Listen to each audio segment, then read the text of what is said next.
Samedi 16 décembre, CIST le grand soir pour toutes les Miss régionales sélectionnées pour participer au concours permettant d'élire Miss France 2024. Parmi elles, Angéline Aron-Clos, qui a révélé une anecdote qui a changé sa vision du monde. Dans à peine quelques jours, on connaîtra enfin le visage de celle qui représentera l'Hexagone et ses territoires d'outre-mer. Le samedi 16 décembre 2023 signera en effet le début d'une grande aventure pour celle qui sera sacrée Miss France 2024 à l'issue d'une longue cérémonie, qui se déroulera cette année à Dijon. Avant cela, les différentes candidates ont été envoyées en Guyane pour un voyage de préparation d'une semaine, que nous vous avons fait vivre de l'intérieur chez Télé Loisirs, et durant lequel elles ont appris à défiler, pris des photos en maillot de bain, ou encore découvert la nature de ce territoire français situé en Amérique du Sud. Miss France 2024, Angéline Aron-Clos, Miss Lorraine 2023, victime d'un accident domestique lorsqu'elle était enfant. Parmi les prétendantes au titre, on retrouve Angéline Aron-Clos, qui n'est autre que Miss Lorraine.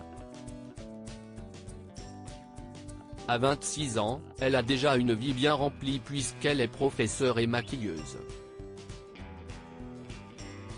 Mais au détour d'une interview accordée à nos confrères de TF1, la jeune femme en a également dit un peu plus sur sa vie personnelle, et notamment sur sa jeunesse. Elle y révèle avoir eu un accident étant enfant, qui lui a permis de changer sa vision du monde. Petite, j'étais une bonne aventurière. J'ai saisi la microseconde d'inattention de ma maman pour sortir de la zone autorisée de balade et aller cueillir des fleurs dans un champ avec mon vélo. En rentrant, les mains pleines de fleurs, je n'ai pas pu freiner et j'ai basculé au-dessus de mon vélo en faisant une belle cascade qui m'a valu de me couper la langue. Angéline Aron-Clos, Miss Lorraine 2023, peut compter sur le soutien de ses proches pour Miss France 2024. Un accident domestique malheureux, sans séquelles irréversibles heureusement, mais qui lui a donné une bonne leçon: toujours écouter ses parents. Ses parents, ce sont d'ailleurs eux qui la poussent à aller toujours plus loin dans l'aventure.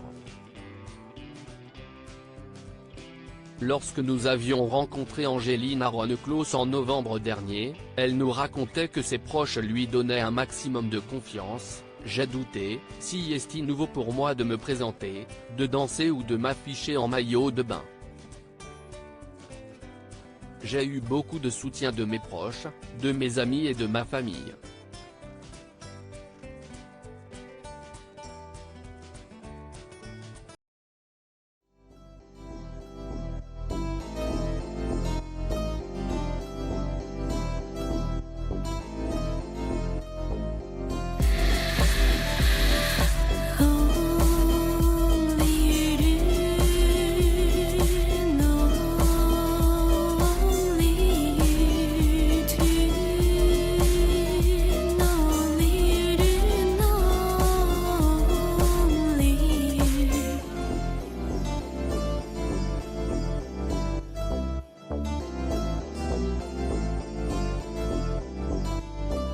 To